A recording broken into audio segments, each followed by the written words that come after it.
Absolute Batman, quadrinho que tá dando o que falar lá fora e aqui no Brasil também.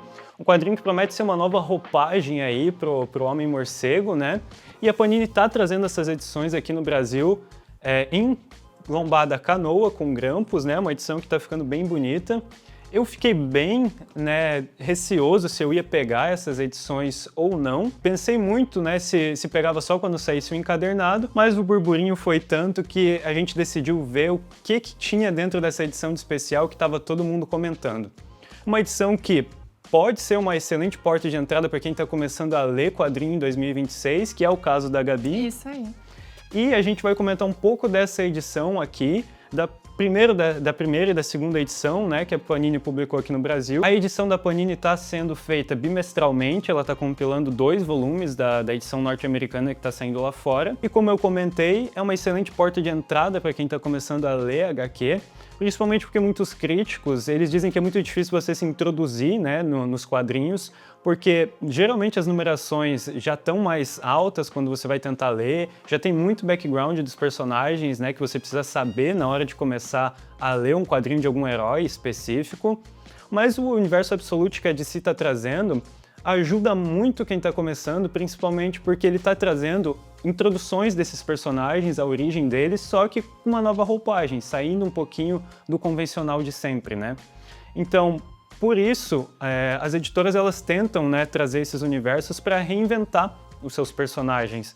E aí, talvez, atrair novos leitores, pessoas que estejam começando a ler e a entrar nesse mercado de quadrinhos. Mas, por mais que as editoras zerem suas numerações ou tragam novas roupagens, para os seus personagens, os conceitos eles sempre se mantêm. Aí a gente até se pergunta se o que faz o Batman ser o Batman é a sua origem, ter os pais morrendo lá no beco do crime, se o que faz o Superman ser o Superman é ele ser mandado para a Terra, a destruição do seu planeta. Mas aqui no universo Absolute da DC, a gente meio que dá uma virada nisso tudo, né, Gabi? Eu, como uma nova leitora de HQ, confesso que o Absolute Batman encheu muito mais os meus olhos com a história ali de origem do que a mais tradicional do Batman. Aqui o Bruce, ele já não é retratado como um playboy, ainda assim a gente tem o assassinato do seu pai. A sua mãe, nesse universo, ainda tá viva. E a história, ali no início, se passa num zoológico, bem diferente do que a gente vê na história mais tradicional. Que, inclusive, é o título, desse arco, que é o zoológico, Pelo que eu vi, ele vai ser dividido em 5 partes, mas parece que já foi estendido um pouco lá fora, E acho que a Panini ainda vai trazer aqui. Mas é interessante, Porque aqui eles trazem esse Batman, como você comentou, que não é um playboy milionário, mas ainda assim ele tem uma certa essência do Batman original que a gente conhece, Então não é bem toda esse estardalhaço que estão falando que, nossa, tá mudando 100% do que é o Batman, porque... Não, são acho que ajustes mais sutis, assim, que, claro, ainda retrata um trauma vindo ali do Bruce pelo assassinato do seu pai. Eu acho até curioso, porque, por exemplo, o Batman tradicional que a gente conhece, que tem aqui, por exemplo, no ano 1, a Gabi já leu também, tem um pós-fácil aqui do David Mazzucchelli, que escreve que ilustra, na verdade, essa HQ, A HQ é escrita pelo Frank Miller, onde ele diz que a origem do Batman sempre dependeu de uma circunstância, que sem o assassinato dos pais não haveria Batman.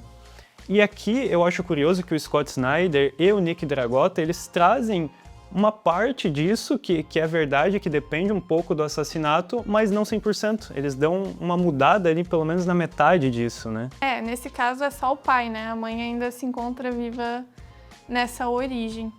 Pelo que parece, E também parece que ele é um pouco afastado da mãe dele, Ele, por mais que ela esteja viva nesse universo, assim, não é um Batman que está presente junto com a família, Isso, conforme o decorrer da história mostra que, na verdade, ele andou se afastando um pouco da mãe após o assassinato do pai, mas acho que antes eles até eram uma família bem unida, assim.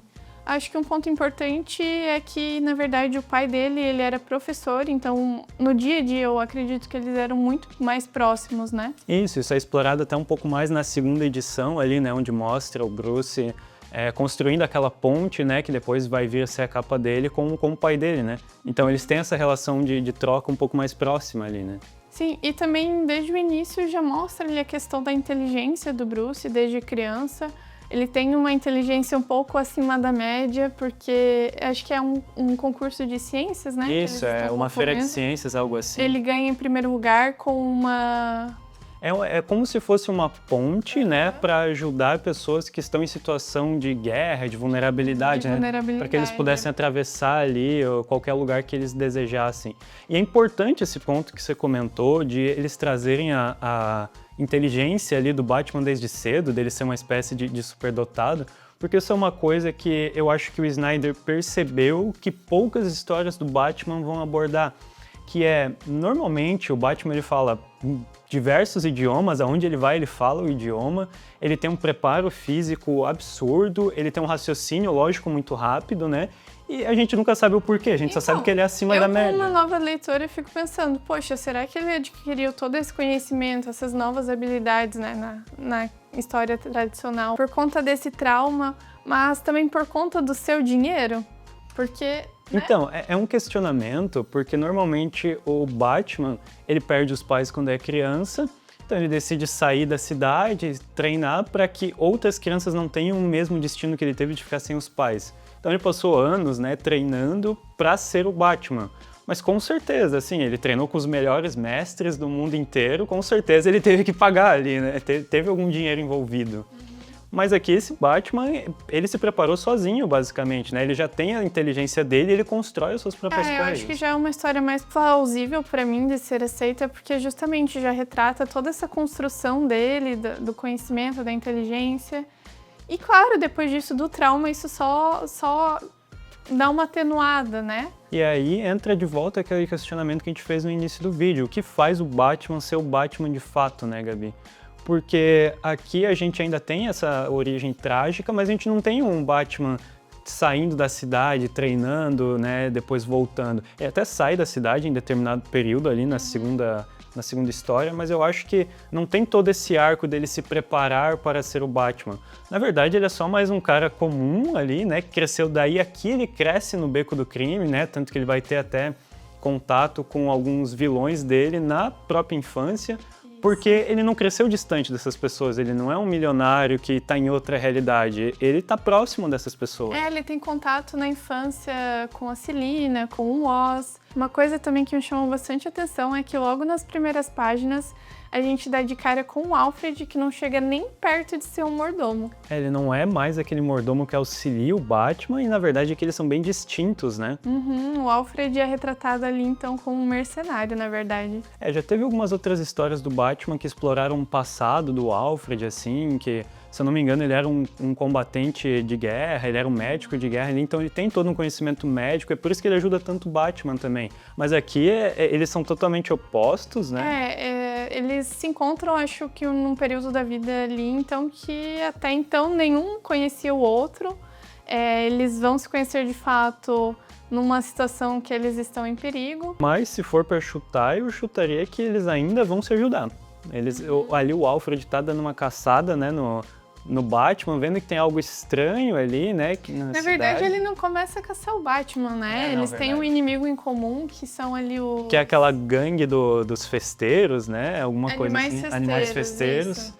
E que inicialmente eu achei essa galera assim meio massa velho demais, sabe? Que parece que é aquela galera que tá jogada ali só pro Batman dar porrada e mostrar o quanto ele é violento, né? Sim. Não sei se tu sentiu isso também. Parecem inimigos comuns, mas com o decorrer da história a gente vê que tem algo muito maior ali por trás. Mas acabam sendo inimigos em comum tanto do Alfred quanto do Batman. Nesse contraponto todo que ele tem com o Alfred ali, um inimigo em comum, eu senti que a estrutura da história, ela se assemelha muito à história aqui do ano 1 do Batman, que é uma apresentação que o Frank Miller e o David Mazzucchelli fazem. Por quê? Porque, inicialmente, a gente tem alguém que vem de fora da cidade, começando a história. Aqui no ano 1 é o Gordon, no Absolute é o Alfred. E a gente vai acompanhar essa história por meio da visão dessas pessoas que estão vindo de fora. São eles, normalmente, que estão narrando a história no início.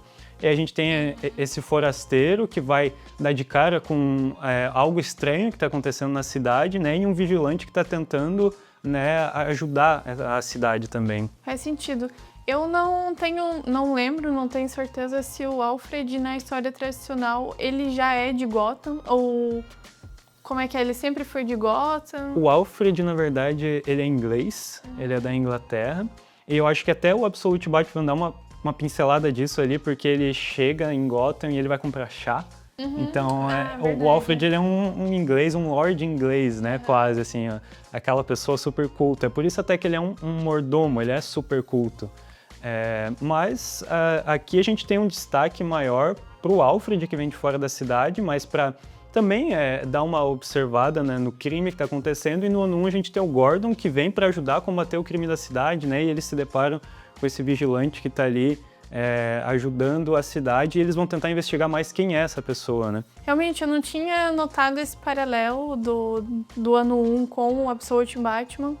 É um forasteiro, digamos assim, no caso o Alfred, que ele já vem de outra missão como mercenário, mas então ele chega na cidade para investigar esse inimigo em comum. Isso. E acaba sendo, né, ali como no ano 1, o passar do ano como o primeiro ano do Batman, também é o Bruce no Absolute se preparando. Né? Aqui a gente tem uma questão de dias e no ano 1 a gente tem uma questão de ano, né? De o ano se passando. E outra coisa que eu não sei se tu percebeu é que, por exemplo, assim, ambos as pessoas que vêm de fora da cidade ali, no caso o Alfred e o Gordon, eles também têm certos problemas familiares. É uma estrutura assim que para tu dar um background para esse personagem, esse forasteiro que vem de fora. O Alfred, ele tem um problema com a filha dele. A filha, Júlia, né, que ele aparece tentando fazer ligações, a filha não quer de modo nenhum ter contato com ele. E já na questão do Gordon, é a mulher, né, que ele tá um pouco pensativo ali, se ele quer ter mesmo esse filho, né, porque a mulher aparece grávida. Aparece não, né? Não, ela vai fazer o teste no início e depois ela aparece grávida. Ele se mostra ali um pouco preocupado em botar uma vida numa cidade tão conturbada, né, digamos assim. Um mundo que está em decadência, né? Mas aqui, por exemplo, no ano 1, uma coisa que a gente nota bastante é que pra gente ver como as pessoas enxergam o Batman, como as pessoas enxergam o que a polícia faz, basicamente a gente tem a televisão, o noticiário, né, dando essa visão da população e o que está acontecendo ali de ruim na cidade. E no Absolute também, a gente tem, eu não sei bem se era internet ou se era televisão, mas as pessoas comentando o que tem rolado na cidade, né, qual é a visão deles com o Batman e com a polícia. Eu acho que é o mesmo sentido, né, porque o Batman, à primeira vista, ele aparece como um criminoso, mas com o decorrer das situações, né, de como se ele porta, ele começa a ser enxergado como um justiceiro. Aqui a gente tem aquela gangue dos animais festeiros. E a gente tem ali um programa comentado, né, e o Batman ele não é mal visto, mas eu acho que nem chega a aprofundar muito bem essa questão se o Batman é mal visto ou não, né, aqui a gente tá nessas histórias iniciais a gente está bem aprofundado sobre o que o Bruce Wayne está fazendo e como ele está fazendo como Batman. Não mostra a opinião da população em geral, mas como sempre, para a polícia ele é uma ameaça. Esse é outro recurso também que o mesmo Frank Miller do ano 1 usa aqui no Cavaleiro das Trevas. Aqui a gente também tem vários momentos em que a gente tem noticiário da TV comentando a visão das pessoas, né, da população sobre o que está acontecendo, né, em Gotham. E também aqui a gente tem outro paralelo, que agora relacionando mais ao Cavaleiro das Trevas, que aqui no Cavaleiro das Trevas a gente tem a Gangue dos Mutantes, que é outra gangue que é pro Batman enfiar porrada, e a gente também tem os Animais Festeiros no Absolute, que também é um outro paralelo que dá pra gente fazer com essas outras histórias. Então, dá pra gente dizer que essa história ela não é tão inovadora assim, mas isso são elementos que eu acho que o Scott Snyder traz, que remontam coisas muito boas que já foram feitas com o Batman. Então é um saldo positivo, assim, eu acho que ele utiliza essa estrutura muito bem. E aqui o Batman, ele é imenso, né, Gabi? Ele é gigante. Eu acho que chega até a ser um pouco fora do normal ali, né? Proporcional, né? Ramon Dino se fosse Batman. O tamanho da panturrilha dá até medo. Não, e tem um momento ali, né, que é um momento foda, que é quando o Alfred vai tentar surpreender ele vira com um chute, assim, que joga ele longe, assim. Você vê o tamanho do pé do cara, ele é absurdo, né? Então é um Batman que ele tem um preparo físico enorme, né? Ele não é tão Fora do ágil. normal. Até que tem um momento que ele salta e dá um espacato pra chutar ali a galera da gangue, mas eu acho que ele não é um Batman tão ágil, tão esguio, mas ele consegue ser bruto, pelo menos, né? Sim, ele tem muita questão ali dos aparatos dele, né? É bem utilizado. O que eu acho que mais me chamou a atenção foi... Eu não sei como chamar isso direito, mas ele usa duas asas de morcego ali nas mãos para se movimentar. Também achei isso bem diferente. Que é aquela ponte que ele tinha construído, né? Ele Isso. consegue adaptar isso, porque ele já tinha feito em formato de morcego, né? Um origami que consegue tem se toda esticar. uma explicação por trás dessa construção da ponte, por conta da... Tudo baseado na anatomia de um morcego. E achei muito legal a forma como ele adaptou essa ideia da ponte. E a gente vê que o traje desse Batman é um traje bem vivo, né? É uma coisa que a gente viu muito pouco nas histórias do Batman, que normalmente o Batman ele é cheio de coisa no cinto de utilidade dele, né? Ele tem ali milhares de apetrechos, mas o traje, no máximo a capa é pra ele planar ou alguma coisa assim. Mas aqui eles trazem até a orelha é viva, né? Ela vira uma faca. São duas faquinhas, né? Duas lâminas que ele consegue arremessar. Ele consegue tirar algumas coisas da capa atrás também, costas, né? Uhum. Então eles trabalham muito bem uma coisa que foi pouco explorada, né? Que é o traje ser vivo também e complementar o que o Batman é. Uhum. Mas eu confesso que inicialmente eu achei que o Batman ser gigante desse jeito, assim, até meio desproporcional, parecia ser um pouco de, digamos assim, desculpa pra falar que ele só é um brucutu que enche todo mundo de porrada, assim. Tem muito disso nesse questionamento do Batman, que ele não vai te matar, mas ele vai te deixar em coma, sabe? Me pareceu que era uma desculpa um pouco pra ser isso, o que se mostrou que não, na verdade, né? Ele é um Batman grande porque ele é preparado. Eu acho que eu discordo nesse ponto, porque em alguns momentos ele realmente deixa a galera em coma, principalmente ali da gangue dos animais festeiros. Inclusive o Alfred até comenta que ele não acerta pontos vitais das pessoas, né? Ele é bem preparado nisso, porque ele fica assim milímetros de acertar o ponto vital da pessoa, então ele ainda é um idealista. De novo, o Batman ele é uma pessoa que recusa matar. Ele é diferente por isso, né? Porque ele não quer matar as pessoas, apenas ferir gravemente. Eu acho que ele na segunda edição mostra uma primeira tentativa dele de ser Batman, né? Só que era muito mais inicial, porque tu Isso, vê que era meio performático até, né? Isso, mas eu não sei se eu entendi direito, mas ele tava sendo um pouco mais agressivo a ponto de machucar mesmo a galera, né?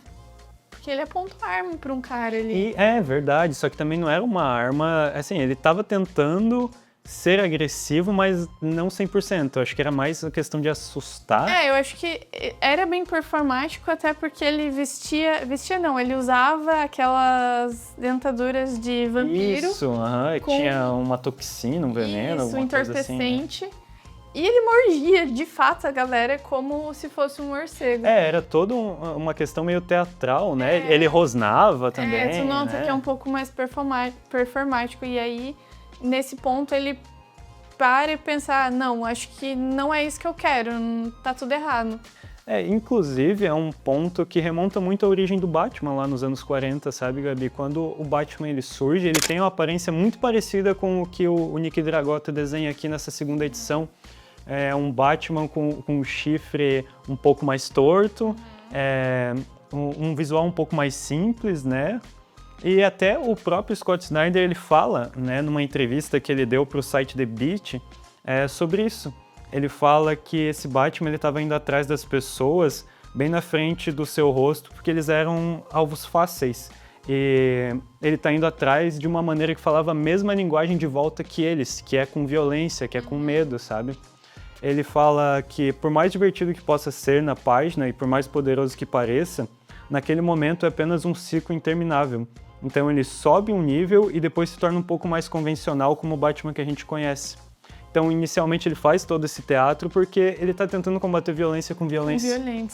Com medo, mas depois ele vai se preparar melhor, vai se equipar melhor para poder lutar contra um outro tipo de crime que não é só essa galera de rua. E até o Snyder comenta que é por isso que ele é tão grande, Ele pediu pro Nick Dragotta desenhar o Batman tão grande porque ele tem que ser grande para estar preparado para enfrentar coisas grandes, pessoas que têm mais controle dentro da cidade ali, porque ele sente, né, até que tem gente mexendo as cordinhas ali e não é essa galera de rua mesmo. Acho que até por conta da quantidade também, né? Ele tem que dar conta de mais de um por vez. Isso é um bom ponto, assim, ele tem que estar preparado não só para brigar com uma pessoa e não só brigar com elites, mas com um monte de gente que resolva cair na porrada com ele. Né? Uhum. Inclusive, acho que tem um trecho ali que mostra o senhor Sionis, é isso, né? Isso. Sionis. Mostra o preparo físico desse cara que ali num trecho mostra ele basicamente matando um lutador, né? E ele nem é uma pessoa tão bem preparada fisicamente assim. Ele é mais esguio, né? Isso. O Sionis, na real, pelo que a gente vê no segundo volume, ele é pra ser o vilão Máscara Negra do Batman, né? O Máscara Negra, ele é um vilão que foi introduzido nas histórias do Batman como um amigo de infância do Bruce Wayne. E ele era também de família rica, ele herdou uma empresa de cosméticos dos pais e ele acabou, por conta dos cosméticos que ele desenvolve, se deformando. Então ele usa uma máscara negra assim para encobrir. E até o que está sendo especulado aqui no início dessas histórias é que essa gangue dos animais festeiros é uma gangue dele, né? Sim, até porque eles vestem máscara, crânios, né, de macacos.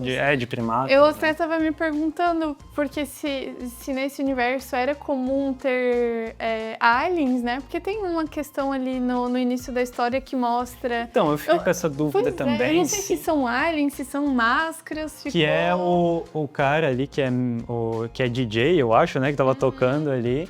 Que o Sionis pede para ele aumentar o volume sempre, né? Então, o que me parece é que é meio normalizado que nessa Gotham existam aliens ou pessoas extraterrestres, né? Não pessoas. Exato.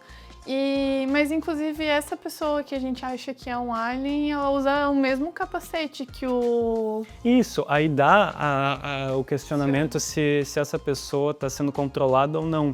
Porque na segunda edição depois, o Edward, né, o Charada, ele vai especular que ele vai estudar esse capacete ali, né, e vai dizer que, na verdade, essas pessoas estão indo fazer assaltos porque elas ganham uma certa recompensa com isso. Como se fosse meio uma gamificação do crime. Perfeito. Porque basicamente tu recebe uma quest ali nesse sistema, você completando a quest, você recebe uma criptomoeda e basicamente é um sistema muito fácil, né, pra enriquecer ali.